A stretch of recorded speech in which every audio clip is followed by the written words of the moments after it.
আজিৰ অনুষ্ঠানৰ আমাৰ যেটো ডিএফও কচুগাঁৱে আজি অনুষ্ঠান কৰিছে এটো একচুয়ালি ৰাইজে ইয়াতে বিচাৰিছিলে কি আমি স্পেশালি মানুহ আৰু হাতীৰ যেটো এটা আমাৰ এটা কনফ্লিক্ট সিচুৱেশন আছে ইয়াৰ ওপৰত আমি কেনেকুৱা এটা মানে সলিউশনস ল'ব লাগে হেতু কাৰণে খাইছগুৰিত আজি আমি এই ৰাইজৰ সমৰ্কত আহিছো আৰু আমি অকল ফৰেষ্ট ডিপাৰ্টমেন্ট আহা নাই আমি বেলেগ ষ্টেক হোল্ডাৰ্স যেনেকুৱা এনজিও সকল বা আমাৰ এসএসবি বা আমাৰ ইকো টাস্ক ফোৰ্স বা আমাৰ এগ্ৰিকালচাৰ আৰু ভেটেনাৰি ডিপাৰ্টমেন্ট এখিনিকো আমি ইয়াতে মাতিছো আৰু আমি আজি শুনিবলৈ আহিছো কি অসুবিধা আছে বহুতখিনি অসুবিধাই আমি সলভ কৰিবলৈ সক্ষম হৈছো বহুতখিনিত হোৱা নাই এখিনিত আমি আজি এইখিনিক লৈ আমি আগবাঢ়িম দেখা গৈছে যে হাতী যি আক্ৰমণ চলাই বা জনাঞ্চলত আহে তেতিয়া কোনো জীৱন আৰু সম্পত্তিৰ নষ্ট হয় সেই জীৱন আৰু সম্পত্তিৰ ইয়াৰ ক্ষেত্ৰত চৰকাৰৰ যি সুবিধা দিব লাগে সময়মতে তাৰা নাপায় বলে অভিযোগ কৰিছে এই বিষয়ে কি হয় এটো হ'ব পাৰে কেনে হেতু আমাৰ মানে আমাৰ যেটো মানুহ আৰু হাতীৰ যেটো সংঘাত আছে ইয়াতে আমাৰ গভৰ্নমেন্টৰ বহুতখিনি প্ৰসিজাৰ্স আছে ইতিমধ্যে ৰিসেন্টলি আমাৰ যেটো এক্সক্ৰেচিয়া আমি কওঁ যেতিয়া মানুহে যদি আনফৰচুনেটলি মৰি যায় হেতু ৰাশিটো আমাৰ বাঢ়ি গৈছে কিন্তু ইয়াৰ এটা প্ৰসেস আছে পদ্ধতি আছে আৰু ইয়াতে আমাৰ মানে ডিপাৰ্টমেন্টৰ পৰা হেতু সেন্ট্ৰেলত যায় তাৰ পিছত হেতু মানে স্যাংশন হয় কিন্তু হেতু মই মানি লৈছো স্বীকাৰ কৰিছো কি এইখিনি আমি যিমান পাৰো সোনকালে যদি দিব পাৰো এটো আমি ইয়াৰ ওপৰত চেষ্টা কৰিম দেখা গৈছে বাইদেউ যে হাতীসকলে খাদ্যৰ বাবে জনাঞ্চলত আহে এই জনাঞ্চলৰ ভিতৰতে হাতীৰ কাৰণে খাদ্যৰ ব্যৱস্থা কৰিবলৈ আপোনালোকে পদ্ধতি ল'ব হয় একচুয়ালি এটো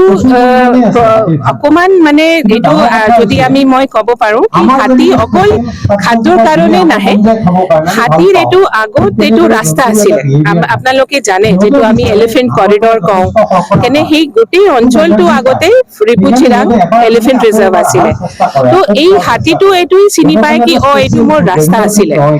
এতিয়া হাতী বাহিৰত আহি ডেফিনেটলি কিন্তু ভিতৰতো জংগলত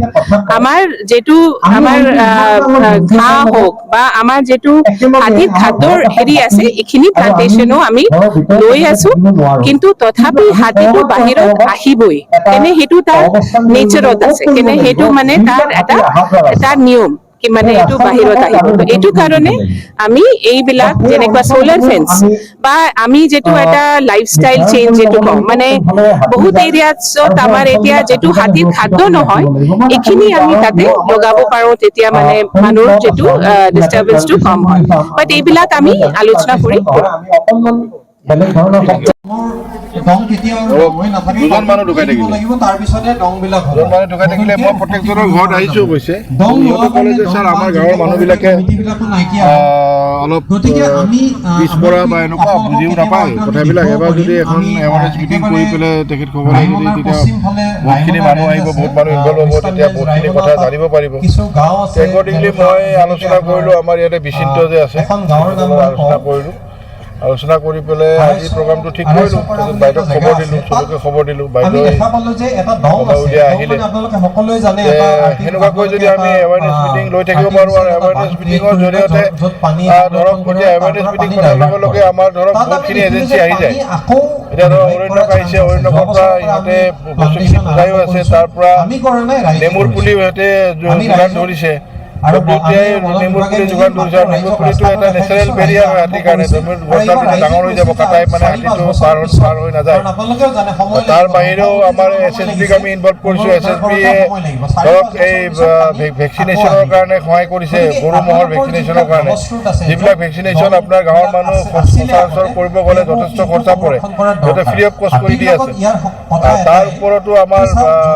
WTI ধৰক যিখিনি অঞ্চলত মানে আপোনালোকৰ যিখিনি এলিফেণ্ট ফেন্সিং আছে এলিফেণ্ট ফেন্সিংটো আৰু এটা মিটাৰ বা আৰু এটা কেপাচিটি হেৰি লগাৰ কাৰণে মানে অলপ হেৰি হৈছে আৰু এটা এক্সট্ৰাকৈ লগাই পেলাই ছেপাৰেট কৰি দিব যাতে যিখিনি কাৰেণ্ট মিনিমাম থাকিব লাগে সেইখিনি কাৰেণ্ট ইকুৱেলি ডিষ্ট্ৰিবিউট হয় তাৰ লগতে সিহঁতে আৰু এটা নতুনকৈ 2.5 কিলোমিটাৰৰ এটা নতুন এলিফেণ্ট ফেন্সিঙৰ ব্যৱস্থা কৰাত সিহঁতে আগবাঢ়িছে সিহঁতে আজিয়ে বোধহয় তাৰ কাম আৰম্ভ কৰিব আপোনালোকে এটা পৰিচয় এৱাৰনেছ মিটিং কৰিলে চবখিনি এজেঞ্চি আহিলে আমি যথেষ্টখিনি এইবিলাক কামত আগুৱাই যাব পাৰোঁ আৰু এটা চৰকাৰে কিন্তু এটা বস্তু কৰিছে দেই মানে বস্তুটো মানে ফাইনেলি হোৱা নাই কিন্তু মানে এতিয়া মানে এছডিচিয়া বোধহয় মই শুনামতে আৰু এছডিচিয়া যিটো আমাৰ মানুহ মৰিলে যিটো 4 লাখ টকা আছিলে এইটো 6 লাখ টকা হৈ যাব আৰু 6 লাখ টকা হোৱাৰ লগে লগে এই 4 লাখ টকা আমাৰ DDMৰ পৰা ডিষ্ট্ৰিক্ট ডিজাষ্টাৰ মেনেজমেণ্ট অথৰিটিৰ পৰা মানে তেতিয়া আৰু ফৰ্মেলিটি অবজাৰ্ভ কৰিব নালাগে খালি পুলিচ ৰিপৰ্ট এটা পালে লগে লগে মানে উইদিন 24 আৱাৰ্ছ টু 48 আৱাৰ্ছ সিহঁতে 4 লাখ টকা পায়ে যাব আৰু বাকী 2 লাখ টকা ডিপাৰ্টমেণ্টেল ফৰ্মেলিটি পেলাই 2 লাখ টকা পাব এতিয়া ধৰক 15-20 দিন 1 মাহৰ পিছত বা 2 মাহৰ পিছত পায় তেতিয়া মানে উইদিন 48 আৱাৰ্ছে পাই যাব এইটো এটা ভাল পদ্ধতি চৰকাৰে কৰি আছে কিন্তু সেইটো মানে প্ৰেক্টিকেলি মানে নটিফিকেশ্যন হোৱা নাই নটিফিকেশ্যন হোৱাৰ লগে লগে সেইটো কাৰ্যকৰী হৈ যাব